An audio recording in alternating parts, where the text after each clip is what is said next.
आइए दोस्तों देखते हैं हमारे जितने भी पुराने क्लिप्स थे जिसमें अ, पाषाण काल के बारे में अध्ययन किया गया, बताया गया, जिसमें उसे पूरा पाषाण काल, मध्य पाषाण काल, नव पाषाण काल में विभाजित किया गया था। पूरा पाषाण काल में जिसमें मानव बिल्कुल असभ्य जाति के रूप में, असभ्य समुदाय के रूप में रहता था। उसके उपरांत मध्य पाषाण काल, जिसमें मनुष्य जो है कि पशुपालन वगैरह सीख गया था। उसके उपरांत नव पाषाण काल में कृषि कार्य सीख गया था।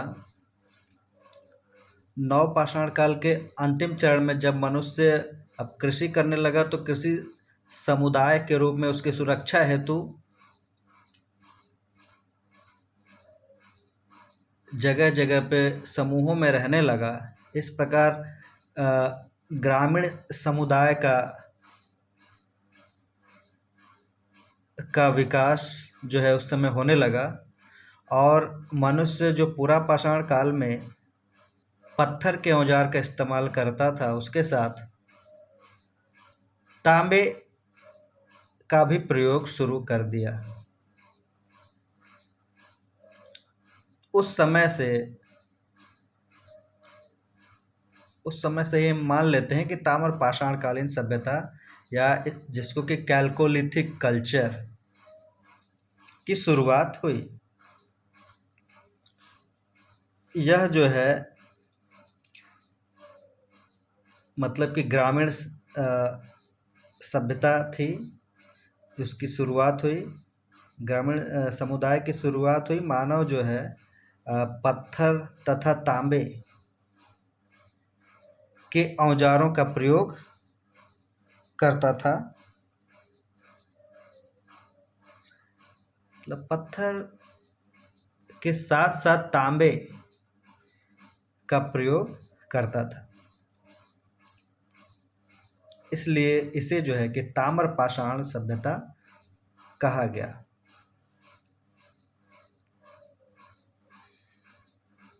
तो इस प्रकार हम देखते हैं कि मानव जो है कि सबसे पहले जिस धातु का प्रयोग किया वह जो है तांबा है, जो 5000 ईसा पूर्व है। अब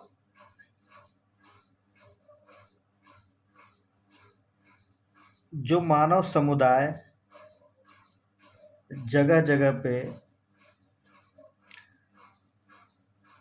निवास करते थे तो विभिन्न प्रकार की संस्कृतियों का निर्माण हुआ, जिसमें जो दक्षिणी पूर्वी राजस्थान है, दक्षिणी पूर्वी राजस्थान है जो बनास नदी के किनारे है, वहाँ पे अहार, गिलोंद, बालाथल इत्यादि प्रमुख संस्कृतियाँ जो ताम्रपाषाणिक है वो विकसित हुई। इसी क्रम में पश्चिमी मध्य प्रदेश जो है वहाँ पे मालवा, कायथा, एरण आदि संस्कृतियों का विकास हुआ। इसी क्रम में पश्चिमी महाराष्ट्र में जो है जोरवे, नेवासा, दायमाबाद, इनाम गांव इत्यादि संस्कृतियों का विकास हुआ। इसी क्रम में हम पूर्वी भारत में देखते हैं तो चिरांद, पांडु राजा डीवी तथा बहिष्दल, ये जो है बंगाल के इलाके में है, इत्यादि ताम्र पाषाणिक संस्कृतियों का विकास हुआ। जो परीक्षा में आता है इसमें, तो इसमें यह है कि इनका उत्तर से दक्षिण क्रम पूछ देगा। तो नक्शे में इसका लोकेशन जो है देख लीजिए। जैसे कि यह है, अगर पश्चिम से पूरब को देखें तो ये है अहाड़ है, बालाथल है, गिलुंद है, मालवा है। उसी प्रकार यहाँ पे हम जो अगर क्रम देखते हैं ऊपर से नीचे या उत्तर से दक्षिण की दिशा में, तो मालवा है, कायथा है, नवदा टोली है, प्रभास है। इसी क्रम में कौन सा सही क्रम है ये पूछा जाता है। फिर इधर देखें तो यहाँ पे जोरवे का लोकेशन है, फिर उसके नीचे दाइमाबाद, फिर नेवासा, फिर चंदौली, उसके बाद इनाम गांव सबसे दक्षिण में। हम पूर्वी भारत में देखें तो सबसे ऊपर जो उत्तर से दक्षिण क्रम में इधर देखें तो सौगौरा, चिरांद, पांडु राजार देवी, महिषदल। तो ये कभी कभी क्रम मिलाने को आता है।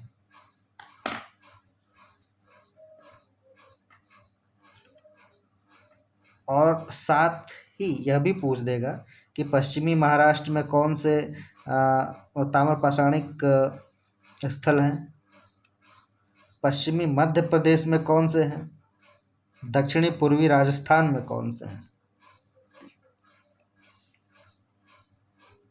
तो नक्शे में इसका लोकेशन देख लिया। पहाड़ के बारे में देख लें कुछ और बिंदु कि जो मनुष्य हैं वो पत्थर के घरों में रहते थे। गिलुंद से हमें तांबे के टुकड़े प्राप्त हुए। अहाड़ का प्राचीनतम नाम जो है वो ताम्बवती है। ठीक, यह पूरी अहाड़ संस्कृति जो है वो बनास नदी के किनारे बसी हुई है।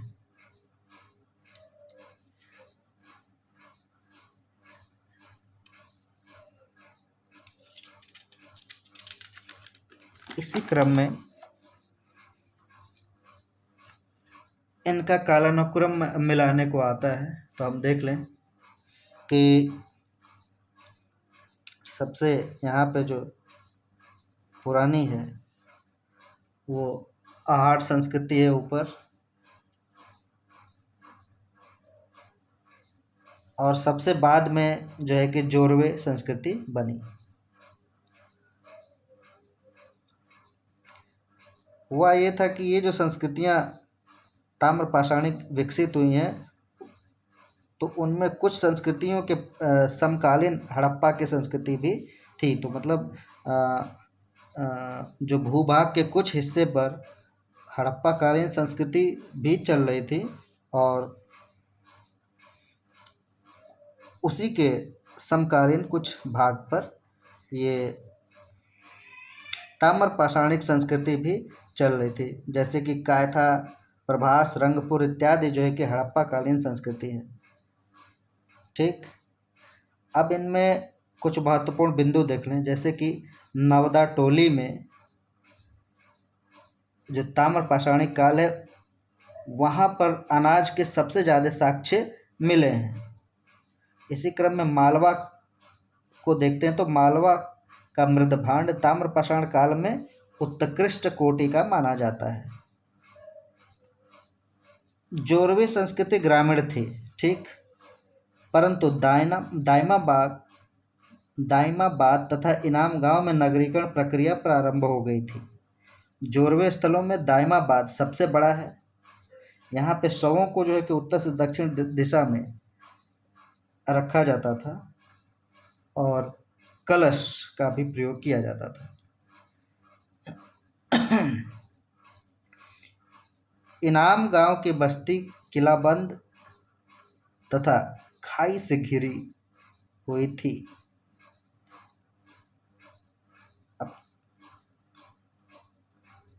प्राग का हड़प्पा संस्कृति के अंतर्गत कालीबंगा एवं बनवाली आता है।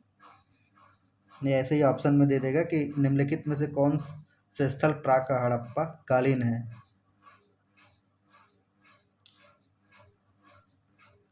मतलब ये हड़प्पा सभ्यता के अंतर में भी है, लेकिन ये हड़प्पा सभ्यता के अंतर्गत भी आते हैं, लेकिन इनमें तांबे का प्रयोग भी हुआ है। तो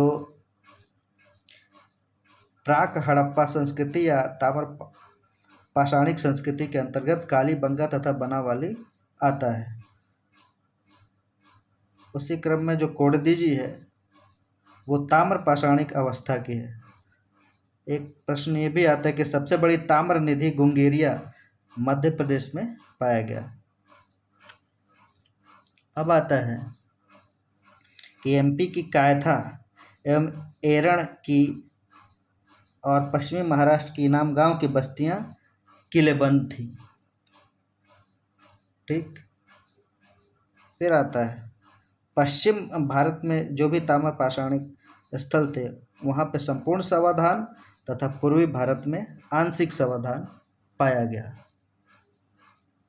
और इस प्रकार हम देखते हैं कि यह पूरी ताम्र पाषाण कालीन सभ्यता का अंत जो है वर्षा की अल्प मात्रा अर्थात सूखे की वजह से